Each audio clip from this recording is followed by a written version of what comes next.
Hi, this is Pooja Hasini. Sofa set ತೊಗೋಬೇಕಿತ್ತು. So ಹಾಗಾಗಿ ಒಂದು ಕಲೆಕ್ಷನ್ಸ್ ಎಲ್ಲ ನೋಡಬೇಕು ಅಂತ ಹೋಗಿದ್ವಿ ಹೊರಗಡೆ. ಹಾಗೆ ಲಡ್ಡುಗೆ ದೇವರ ನಾಮ ಹೇಳ್ಕೊಟ್ಟಿದ್ದೆ, ಸಕ್ಕದಾಗಿ ಹೇಳಿದಾಳೆ. ಹಾಯ್ ಲಡ್ಡು, ಏನು ಹೇಳ್ತಾ ಇದೆಯಾ?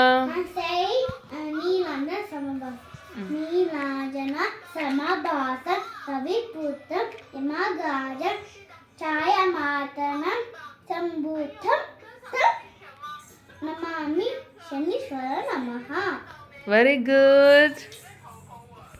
ಆಮೇಲೆ ಇನ್ನೊಂದು ವಿಷಯ ಏನು ಅಂತ ಹೇಳಿದ್ರೆ, ಶಿವಮೊಗ್ಗದಲ್ಲಿ ಜುಲೈ 28, 29 ಹರೋಹರ ಜಾತ್ರೆ ಇದೆ. ತುಂಬ ದೊಡ್ಡ ಜಾತ್ರೆ, ಸಕ್ಕದಾಗಿರುತ್ತೆ.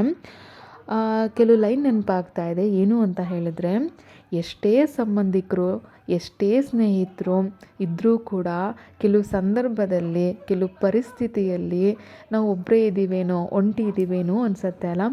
ಈ ವಿಡಿಯೋ ನಿಮಗೆ ಇಷ್ಟ ಆಗಿದ್ರೆ ಲೈಕ್ ಮಾಡಿ, ಶೇರ್ ಮಾಡಿ, ಸಬ್ಸ್ಕ್ರೈಬ್ ಮಾಡಿ.